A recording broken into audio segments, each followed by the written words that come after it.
Welcome back to Honoring the Mission series. I hope you enjoyed our first episode with Jeff Kirkham. I am so excited for you to hear this next conversation with Eric Hadley. He's a veteran who has a unique approach to business. He's built a brand that's not just about coffee, but about a mission to give back to the entire veteran community. In this episode, Eric shares how his service taught him the importance of building a community and why every business should have a mission. Now, once you finish this conversation, you'll be ready for the final part of our series. Jason Murph will be sharing his insights on building something bigger than yourself and turning vision into reality. But for now, let's hear from Eric Hadley.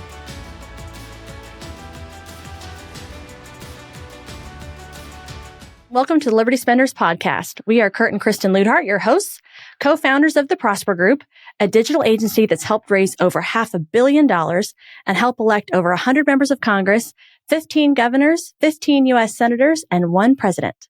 And now, in addition to helping political candidates get elected, we're helping your business get elected by answering this question.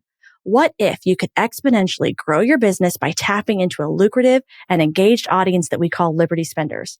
Now, they make up 76.5 million people. They're faith-based or conservative consumers, and they're looking to buy from businesses and brands that align with their values. If you want to learn more, you can get access to our new best-selling book at libertyspenders.com/free. Our guest today is Eric Hadley, and we're so excited to have him. He's the founder of Got Your Six Coffee Company. Love that name. He's a Navy veteran, if you didn't pick up on that from the coffee company name, faith-driven entrepreneur and host of Brewing Better Days. So he's a experienced podcast host. So he may make us look bad on this episode. We'll see. And we're excited to have him. He's brewing Better Days for America with a patriotic coffee company that donates a portion of every sale to support veterans, first responders, and their families. He gives back 25 times the national average. He's got service in 59 countries via the Navy's Military Sea Lift Command and a career in the oil industry. You know, that's an interesting caveat. Eric rebuilt his business during COVID to scale a national movement, blending premium coffee with purpose. We'll get into that. And as we mentioned, he's a host of Brewing Better Days, the coffee shop talk podcast, where he explores life, liberty, and service, inspiring others with faith and dedication. Eric, we're pumped to have you on. Welcome. Thank you for having me. This is awesome. I'm looking forward to this. Yeah, we love having great entrepreneurs on the show, and it's just amazing to hear people's journeys and how they pulled things off. I think it's really cool to be in 59 countries. We're right now exploring launching one of our services in one additional country in a really big way. And I'm so excited because it makes me feel so super sophisticated. But 59, that's really cool. How did that all come together? It's God's blessing. I'm a small town country boy from Paris, Texas. Graduated high school 95, went to New Mexico Military Institute for 2 years. Was looking at going into the Army with the Army's early commissioning program. Ended up spending my summer at boot camp competing for a scholarship. Ended up getting a scholarship, but ultimately turned it down because there was no guarantee to do armor or artillery. So knowing that New Mexico was academy prep school, went there, 2 years, graduated, transferred to Maine Maritime Academy, and that's when the travel really started. Maine Maritime Academy up in Castine, Maine. In the summer, every year, they take the freshman and junior class and they sail a training ship all over the world. So here I was, all the way up till college, I'd never been out of the country. It wasn't until the summer before going to Maine that my folks decided to do a family vacation. We went down to Cancun. And so it started from there, but every summer going to 3-4 different countries. Then you graduate from Maine Maritime Academy. I started sailing with Military Sea Lift Command, and it just took off. I mean, traveling all over the place. You pull into port with Military Sea Lift Command. The strategic opportunity, if you will, is to avoid situations like the Cole where a Navy combatant goes into port and gets attacked. Right. They do underway replenishment. So you transfer supplies and fuel and ammo and everything out at sea where you can control the variables. And so we were the ones that went into port, grabbed all the supplies and brought them out to the Navy out in the sea, and just truly blessed by the opportunity to travel all over the world. Yeah. Well, I just think it's interesting, going to school in New Mexico originally, and you end up in the Navy, right? Which is not what you think of when you think of New Mexico. And then one of the largest Navy bases in the United States is in Indiana, which and completely landlocked, so none of the stereotypes apply, I suppose. And so you did the military career. How did your business journey begin? So that was all baptism by fire.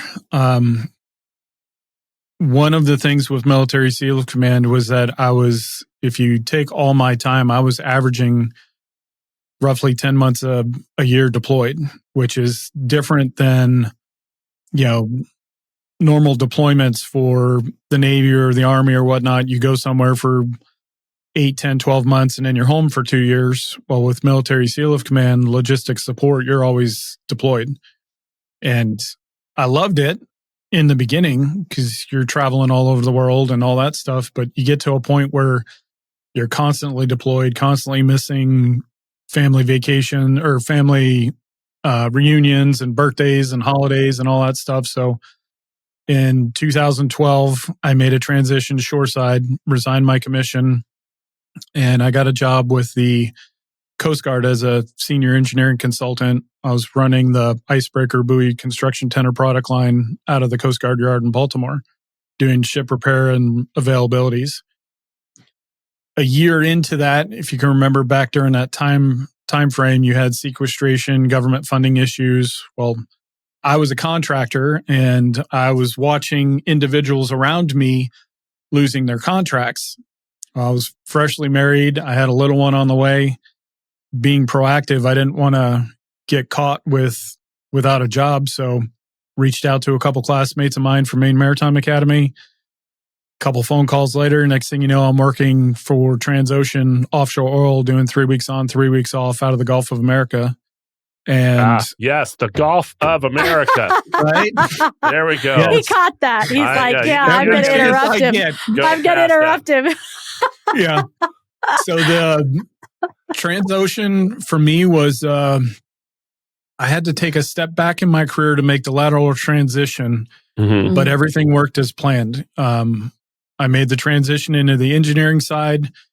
First year in, I had 3 promotions, found myself in the subsea department, which if you've seen the movie Deepwater Horizon, the last rig I was on was the Deepwater Nautilus, which was the sister rig. And so made that transition into subsea. The plan was to do that 4 or 5 years. Subsea supervisors make they make a lot of money for working 6 months in the year. And the plan was to pay off the house and put money away and then go find something else to do. So I left the Coast Guard and made a transition into the oil field. Because I had a little one at the time, we ultimately ended up moving to Springfield, Missouri, so that while I was gone for 3 weeks at a time, my now ex-wife, she would have a support system with her family being here. First year in was great, everything I wanted. Then you had the downturn of the oil industry, and the next 2.5 years, I watched large numbers of my coworkers getting laid off. And when I hired on with Transocean, they had 97 drill ships and drill rigs, each with a crew of 500 to 700 people. Fast forward 2016 in the summer, when I got laid off, they were down to 28. And even then, like the Horizon or the Nautilus, when I was on, typically like fire department, you're going to have the fire captain and the chiefs and everybody else down below them. Well, same thing, that organization chart, when I was on the Nautilus, everybody that was on the Nautilus were basically subsea supervisors. And so here I was laid off. At that point, I was on the backside of a divorce. I had a lot of emotional things happening. I could point to 13 different veterans that thought suicide was the answer.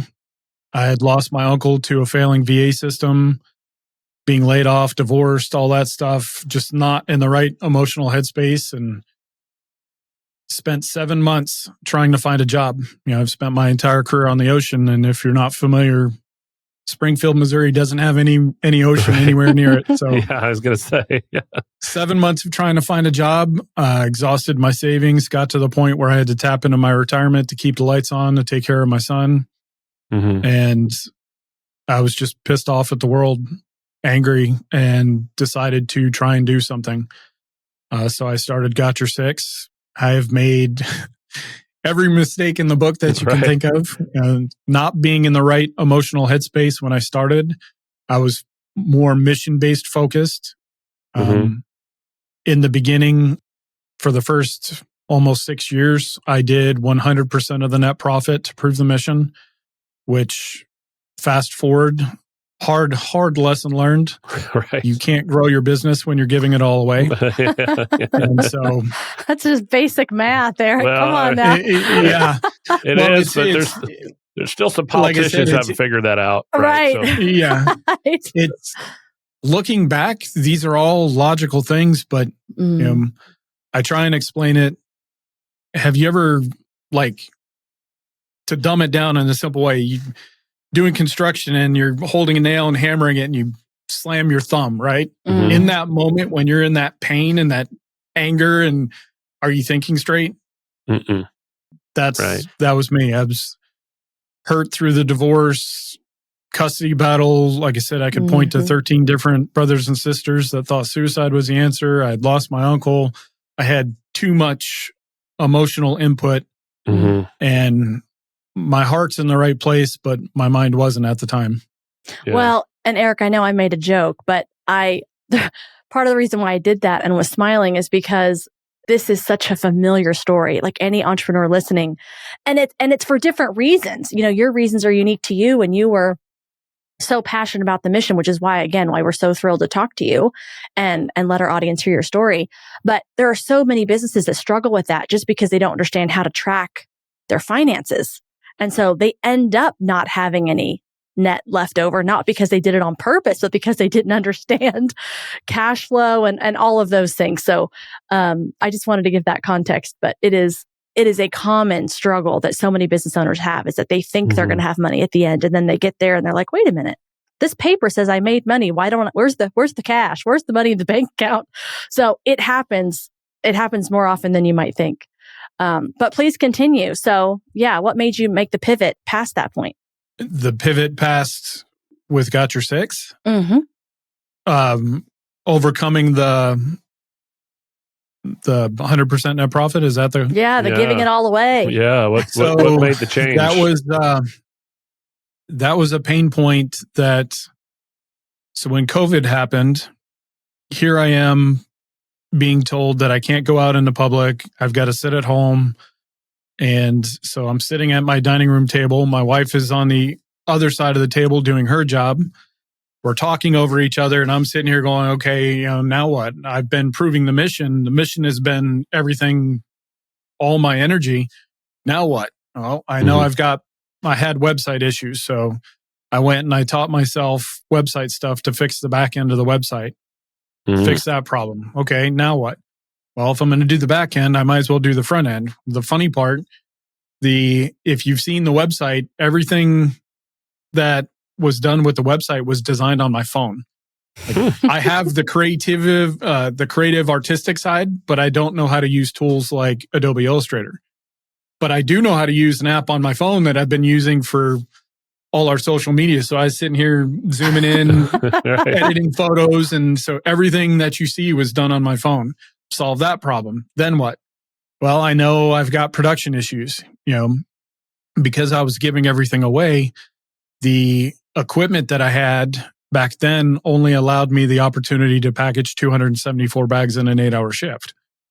It worked, wasn't having an issue until several months couple months before COVID, I had a company reach out. They wanted to put my product on their website. You think, great, sales. As I went down the rabbit hole with them, I found out that they're actively email marketing 300,000 people a month. The engineer took over. If 1% of that 300,000 became a customer, the average customer at that point was buying 2 bags of coffee. So I'm now looking at 6,000 bags of coffee divided by 274. That's 24 full 24-hour days worth of work. And I'm a one-man bandstand. So it was like, so I started bootstrapping, and I've got a 40 by 48 detached garage that was just an empty shell of a building, and just started renovating, bootstrapping little by little. I've got an amazing wife that she's basically been the breadwinner, and just little by little we bootstrapped it. It took a lot longer than what I anticipated or expected, but after 5 years now, we're now no longer at the point where I do 274 bags in an 8-hour shift. I've got the equipment that affords us the opportunity to do 8,000 bags. And so it's just been a series of solving problems and moving the ball forward. Kristen asked about the business part, but I'm also curious about, you started the business in pain. Mm-hmm. And like you said, you weren't necessarily making decisions out of pain, right? And you put a lot into your mission, which I think is good.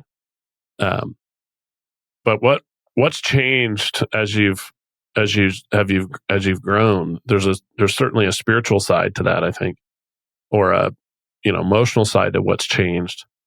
Was there a moment during this process where it wasn't just a business breakthrough you had, but maybe a spiritual breakthrough that let you let go of some of that? Absolutely. I grew up going to church. It was more, my folks took us to church on Sunday. I don't think back then I really had a relationship with God. I think it was more of just a routine or a tradition. And then I went to church during college. I wasn't super strict about it, but I was going to church. But then when you start sailing, there's no church, right? When you're in the middle of the ocean, there's no regimented. So I had a period of my life where I was away from Christ. And then through the trials and tribulations of everything, when I was shoreside, a buddy of mine kept inviting me to go to church. Mm-hmm. And my ex-wife, we wanted to go to church, but it never happened. Mm-hmm. There's a whole story there, but I wanted to go. She didn't. Ultimately, we didn't. Well, through the period of divorce, I'd been encouraged and invited several times. And one day I went to church. I went Mm-hmm. with a buddy of mine, Macy Mitchell. And it was a different church than what I grew up in. I grew up in a Catholic church, and this is a non-denominational.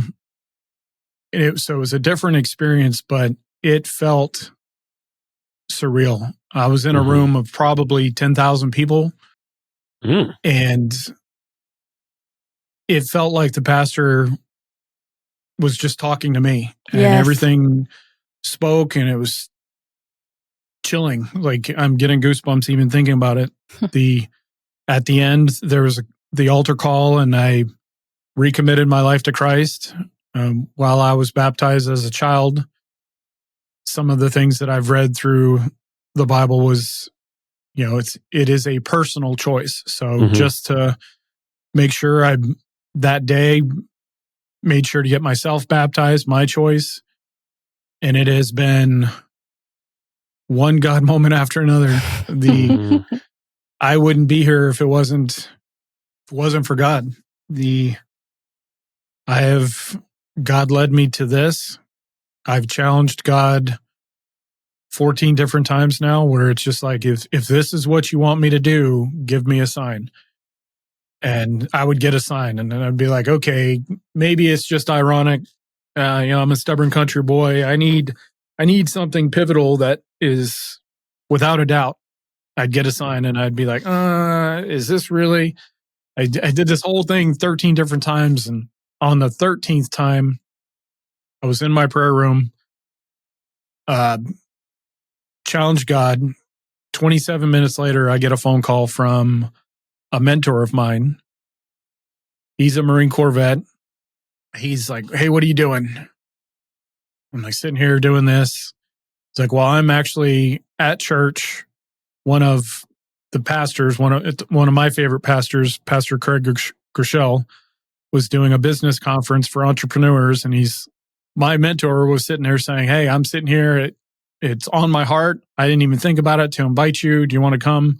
So it was like, Marine Corps guy who's a mentor of mine. One of the things I liked about him was he is extremely philanthropic in his business and one of my favorite pastors. So I was like, this has to be. And so I went all in and have been running that way ever since. And you get those moments where you just question. The 14th time was actually last summer. I had a several year time period and I was at church, prayed to God, and I was like, I need a sign. And within 2 hours, I got an email from a random company that I had no connection with. And they were wanting us to partner with them to serve coffee in their booth at SHOT Show. And it's just, I know God has a plan and a purpose. I know it's all God. Yeah. Yeah. Amen. Yeah. You made me think of this morning. I'm reading in 2 Corinthians and Paul's writing to the church there. And he's reflecting, I think, on what he wrote to them in 1 Corinthians, now what we call his first letter, where he's chastising them for some bad behavior. And then 2 Corinthians, he's saying, I'm so glad that it turns out that this letter created some repentance and instead of distress. And he says, in life, distress that leads us closer to God is a good thing. Mm-hmm. And you make me think of this, when you're in it, of course, there's no possible positive outcome. Right. It's like, I wouldn't wish it on anybody, but it did, get me somewhere. Yeah. And so, praise the Lord about the way it brought you, closer to God and, hopefully blessing your coffee business as we go. And you might argue, maybe you do. Maybe this is already there. You've got more than just fellow veterans who've got your six. You've got a Father in heaven who has the same approach. So that's really cool. Mm-hmm. And I like Craig Groeschel too. I think he's speaking at a conference I'm going to in August. So I'm really looking forward to it. So I thought another thing was interesting. You're probably the 10th person who has mentioned this book, Go Giver. I finally bought it like 3 weeks ago thinking I better read this book because everybody keeps mentioning it. I haven't started it yet, but I think it's pretty notable that, so many people are impacted by it. And I wanted to get into that because maybe I'm on the 14th time God's telling me I'm supposed to read it. But so, he's like, look here. And you're like, what? Yeah, everybody's saying, I'm impacted by this book. Have you read this book? You should read this book, We're a little slow sometimes, aren't we? Yeah. But tell us how that impacted your thinking as well. So in the beginning, when I was doing Got Your Six, I was driving a lot back and forth to Dallas.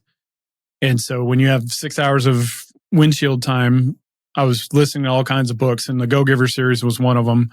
It is just amazing. I actually, ironically, will be releasing, I did a podcast interview where I interviewed Bob Berg, the author of the Go Giver series. And so I'm anticipating and excited to get that interview out there. Hopefully I'll have that here in the next couple of days. But the Go Giver series, it's so amazing. There's 4 different books, and it's just, a lot of people think that you have to, the concepts in the book about giving and helping people, it speaks 1000% of what Got Your Six Coffee Company is about, and how you treat people and lessons learned. I've recently, before the interview, went back and reread the book, and I've even taken it a step further. I'm having my son read it, and he's 12. To be able to capture those, that I can't speak highly enough about that book.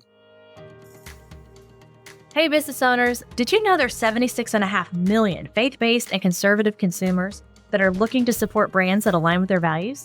That's a $5 trillion opportunity, and if you're not tapping into it, you're leaving money on the table. Our new book, Liberty Spenders, is your ultimate guide to reaching this influential audience using conviction-driven marketing. That's right. We break down real-world strategies that successful brands are using right now to connect with this audience authentically, build trust, and drive long-term business growth. So if you're truly serious about standing out today's crowded market, grab your copy today on Amazon or visit libertyspenders.com. And don't miss out on this revolutionary strategy called conviction-driven marketing. Well, that's going to be exciting. You get a chance to do a podcast with him. So now even more ways I'm supposed to be learning what the Go-Giver is about. Now I can watch the author interviewed. Interviewing him was awesome. He's such an amazing man. The interview was great. He goes into depth about the book, high level, obviously, which you can get into within an hour of the interview. But I should have that released here within the next 7 days. Amazing. Well, switching to, back to the business, I know you're passionate about this, but there are a lot of veteran-owned coffee companies out there. I was talking to you about this before we started airing, which is like, this is incredible. We're finding all these amazing brands, but you feel strongly about why you're different. So share that with our audience. What sets you apart? Yes. So when I started Got Your Six back in 2016, there were basically 5 veteran companies. You had Alpha Coffee, which started in 2013, Black Rifle, which started in December of 2015, and then I started in December of 2016. And then there's 2 others that they're not even in existence anymore. But what sets us apart, and it's crazy to see that there are so many now, but a lot of companies, the national average for philanthropic giving is anywhere from 0.08 to 1.2%. So as an example, in 2021, Microsoft did the most that year. They did 1.2%, which ended up, I think it was like $6.8 billion given to charity. While we're no longer doing 100%, because you can't grow the business when you're giving it all away, I am taking a swing at something different and doing 25%.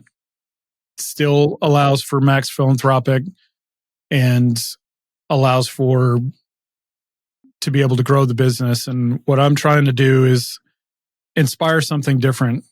This whole, what I call the American spirit. You look at right now what seems to be a very divided and polarizing kind of atmosphere that we're living in. If you look back at like 9/11, when 9/11 happened, it felt like America just bonded together, and that American spirit, I think if we were to, my hope is that through the inspiration, that not only to be able to deliver amazing coffee, because I've used my engineering experience to reverse engineer some of the greatest coffees that I've had from all over the world, but to be able to use coffee as a tool to do good in the country, right? And make a difference. So what sets us apart from everybody else is one, I'm taking amazing coffee. I'm using my engineering experience from my worldly travels to 59 different countries. I've had amazing coffee from all over the world. To be able to take those experience, reverse engineer it, and be able to provide that to the customer out there without having to spend $70,000-$80,000 to go travel to 59 different countries and have a cup of coffee. But then the flip side of that is to be able to use the profits to better our communities for our country. Having traveled to 59 different countries, I can tell you I've seen some very dark places, and there is no better place than the United States of America. Yeah. So tell us yes, preach that. But how do you go about selecting the groups and organizations that you're supporting? Tell us a little bit about that. There are different organizations that spoke to me. So like one of them, Blue Line Bears, back in the day when I was supporting them, I had lost my grandfather, lived an amazing life, just passed of old age. Well, when that happened, my grandmother took all his old blue jeans and had the blue jeans used as material and turned them into teddy bears that were given to all the grandkids. There's like 30 some of us. So here I am one day, I've got this teddy bear made out of blue jeans from my grandfather. And I learn about a young woman in Florida whose father is a police officer. When the Dallas shootings happened, I think it was 2016, 17, several officers were killed in the line of duty. She reached out to their families and asked for the uniforms so that she could do the same thing. So something like that spoke to me. There was a period of time where my father was homeless, getting out of the Navy and whatnot. So homeless veterans is something that speaks to me. Suicide is a big one. One of the big nonprofits that we support right now is the Warrior's Journey. They've got an amazing record of I don't know their current number, but it's like at this point, it's got to be upwards 7,000, 8,000 veterans that they've helped, kept them from suicide. And to date, they've only lost one. And they're faith-based in how they do. So it's different things that I'm passionate about. The organizations that we support are ones that speak to me. It's powerful when you get an opportunity to partner like that with organizations that make a big difference. We got to talk about your podcast briefly. So when did you get that started, and how does that kind of tie into Got Your Six? The original, I've had the idea for years. I've got a ton of ideas. It's just a matter of what bandwidth I have to be able to execute these ideas. But the original thought process with the podcast was to normalize what first responders and veterans go through. You know, when you have this whole mass movement of hate towards first responders and wanting to defund the police and all this stuff, I don't think they realize, veterans, you deploy, you be in a bad situation or a bad country, whatever, your risk of getting injured or killed goes up, but then you come home. Well, veterans go through a lot, but I think first responders go through even more because they're every single day, they're strapping up, going out, dealing with evil.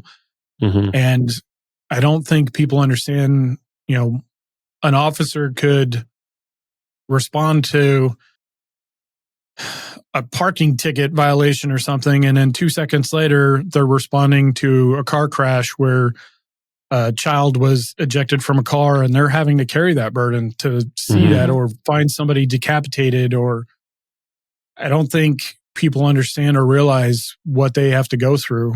So the original idea was to kind of normalize that. And I've just taken that and kind of opened up the aperture, if you will. It's such a good point because they bring that home too every day. They're not gone where they have time to process it away from their loved ones. Yep. Right. But they're coming home every night and having to somehow not bring all that potential trauma back into their house with their families. Yeah, exactly. I think we could all use a little training on how to communicate and how to handle emotions and all that stuff. So I know that's one of the areas I've grown tremendously in over the last 9 years, but just to be able to put perspective and get people to understand that, hey, they're human too. They're dealing with issues, and how would the world look if we were more empathetic and truly treated people the way we wanted to be treated? Yeah. Amen. Yeah. That's powerful. Well, I know you had shared with us a little bit before air that you had an idea for a TV show, and then COVID hit and it kind of got shelved. And it's still a passion for you to get that going. But tell us about why this is so important to you personally, to kind of shed a light on heroes' personal stories and what that means to you and why it's so important that you try to get it back on track. Yeah. So a couple of things we've done in the past. I've done events called Beans and Bullets where I put 31st responders and veterans through 2 days of some kind of training. The idea behind that is it's a way for us to gift them expensive, high caliber and training that they can take back to serve them and their community. It's a way for us to show appreciation to them. And I use the event as a way to commemorate the life of a fallen hero. And so I did these events, and I want to do it on a grand scale with the TV show where we travel the US, doing events, providing high caliber training and gear to first responders, and then being able to tell the stories to make sure the legacy of the fallen is continued. And these individuals go through sacrifice. The families have to deal with the sacrifice. And it's crazy. The second Beans and Bullets event we did, I was struggling to find somebody to commemorate. I wanted to do somebody local and a complete God moment, which I won't go into detail because of time, but I found somebody came to me. And in that process, it was Richard and Heather Buffett, which I've done a podcast interview with them, kind of telling the story. But Richard lost his brother. Him and his brother were really close. His brother, at the time of his death, was youngest helicopter and fixed-wing airplane pilot in the United States Army. It tore Richard apart. Richard's goal in life was to become a fire marshal. A lot of people didn't understand that to be a fire marshal, you have to become a firefighter, then you got to become a police officer, and then you can compete to be a fire marshal. Well, Richard had started that journey, was a firefighter, then found out that his brother had passed. It threw him into a deep depression. He put on 100 pounds, lost his job, all this stuff. 8 years later, our paths crossed. And when I found out that was his end goal, I sponsored him and I surrounded him with giants of DEA, FBI, SWAT, all these individuals going through. It's crazy. He went through this course. Everybody did what they do, never leaving a fallen behind. They encouraged him, inspired him. During the event, his wife, while he was off training, we were doing the commemoration. She actually asked to speak to me and presented me this plaque, this photo. It's balsa wood frame with a picture of Richard as a firefighter. And she said, she broke down into tears and gave this to me and said, "Thank you for giving me my husband back." Wow. 5 months after the event, she calls me and she's asking for prayer. And why? In that 5-month time period, Richard lost 75 pounds and had applied to be a corrections officer. And so we prayed, ultimately found out he did. Then a time period passed, a year or so, got another call, need prayer. He's potentially going to the police academy, ends up getting into the police academy. And fast forward, now he's a police officer. 10 months later, he does that for a year or so. I get another call, pray for prayer. Long story short is through something as simple as sponsoring him and putting him in the right environment, he has altered the course of his life and his family. He is now one of Missouri's 18, and throughout the entire state, 18 fire marshals. And it's take that all because of that one event. And that's what I want to do with the TV show, is just replicate those events all over the country. And I know that through experience, those events will have a massive impact and make a difference, not only for the individuals, but their families and ultimately for our country. Well, I definitely wish you success there, because again, I think it's so important that we tell these stories and that we shine a light on what these people are doing. I mean, it's like, I don't know. I feel like some people think you got to wait and like see some hero story in a movie. No, they are all around us. People making sacrifices, doing hard things, making difficult choices with a heart of service. And so I just think that's phenomenal, and I really honor your efforts there. And I know we're about ready to wrap up, but I just wanted to share that. I think that's incredible. And I wish you all the luck and blessings that God puts on that so that you can be successful. So Do you want to introduce the lightning round this time? I do it every other time. I feel it for you this time. All right. It's time for the lightning round. Dum dum dum. Yeah, exactly. We're gonna have to mute that now. No, I'm we kidding. can. We'll keep it. As We'll soon keep as I it in. did that, I'm like, oh, We'll keep it in. We'll keep it I'm in. kidding. I'm kidding. We'll keep it in. Well, you Nina's run with gonna it. kill me. Yeah, run with it, Kristen. Let's go. All right, Eric. Well, you've shared so much already about what moves you in your heart, but what legacy do you hope to leave behind from Got Your Six Coffee Company? The legacy I want to leave behind is an inspiration for others. One, a personal legacy is I want my kids to see that in life you have to go work. And if you've got a goal, you got to work for it through the hard times and the easy times. And the second part of the legacy is I want to show people that when we band together, one of my favorite quotes is from Chief Tecumseh, who says, "A single twig will break, but a bundle of twigs is strong." There's nothing that we can't do as Americans through binding together, pulling and supporting each other through the American spirit to make a difference. And all right. I'm like, let's go. Yeah. You just need to put some background music to that. And it's like, dun dun, right? the Braveheart war cry, right? Let's go. All right, Eric. Okay, now 60 to 90 seconds on something that's off topic, not about your company. What's caught your interest? Is it a book, spiritual insight? Maybe it's a favorite sports team. What's caught your imagination that you're passionate about right now? Something I'm passionate about is just health and being outdoors, all that stuff. When I started this business, I spent several years neglecting my own personal health and welfare and emotional, and just being able to like changes in my diet. I recently switched over and started doing more of a carnivore diet and have lost 50 pounds myself, and just feeling great and amazing, and just want to dive more into that. That's something I'm passionate about. Well, don't get Kurt talking about, we were interviewing another guest and they went off on a tangent about how they should invent the Baconator diet to help with people that are trying to boost their protein. Anyway, you guys could talk about that offline. He told his own story. He's lost 100 pounds eating Baconators.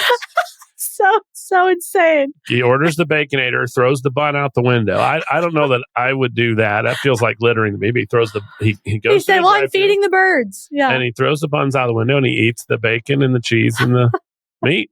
And he's lost a bunch of weight. I think that's a really cool. I mean, that's a book people would buy. The Baconator diet. Yeah, send all your proceeds to Wendy's. It's sponsored by Wendy's. No. Yeah. Yes, exactly. Exactly. Yes. Well, we can compare notes because I've boosted my protein intake significantly. And boy, it's a bear to eat as much as they want you to eat. So maybe you can share some tips and tricks with me. That's awesome. Okay. And then last but not least, we give you an opportunity for some shameless self-promotion. What's a 60 to 90 second plug on why people ought to buy your coffee?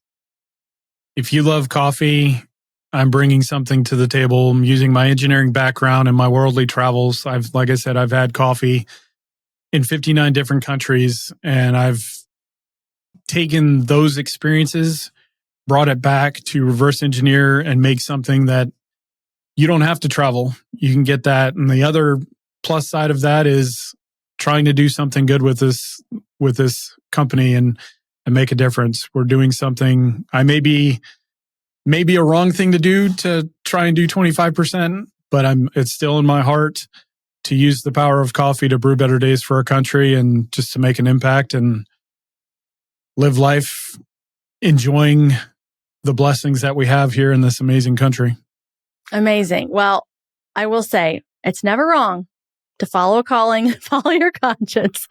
So I want to squash that little lie in your head right now. Well, this has been a great episode, and Eric, I really thank you for taking some time out to join us. And for I appreciate y'all. Thank you. Yeah, and for people who are listening, go to www.gotyoursixcoffee.com and check him out. And you can reach Eric there and try some of his coffee. Yes. And apparently, enjoy the graphics that you did Yes. yourself. We can all appreciate the creativity there. Yeah. I'm going to have to go check that out myself. Yeah. Send you a note. For those of you listening, thanks so much for tuning in. We appreciate your time. We invite you to join the Liberty Partnership community at libertyspenders.com. Again, you can read more about what we're up to with our new best-selling book, Liberty Spenders, which you can get at libertyspenders.com/free. Thanks so much. If you found value in this episode, don't forget to like and subscribe so you don't miss anything in the future. Until next time. Thanks for joining us on this episode of the Liberty Spenders podcast. If you're a business owner, we hope today's conversation gave you valuable insights on how to grow your business. If you enjoyed the show, do us a favor. Hit like, subscribe, and leave a 5-star review. It really helps us reach more entrepreneurs and leaders like you who are ready to make an impact. And write something flattering, because I read them all. Don't forget to grab your copy of Liberty Spenders too, available now on Amazon and at libertyspenders.com. It's packed with proven strategies to help you reach the 76.5 million consumers who are looking for brands that share their values. We'll see you next time as we continue exploring how to grow your business with purpose and conviction. Thanks for listening. We'll catch you on the next episode and the one after that.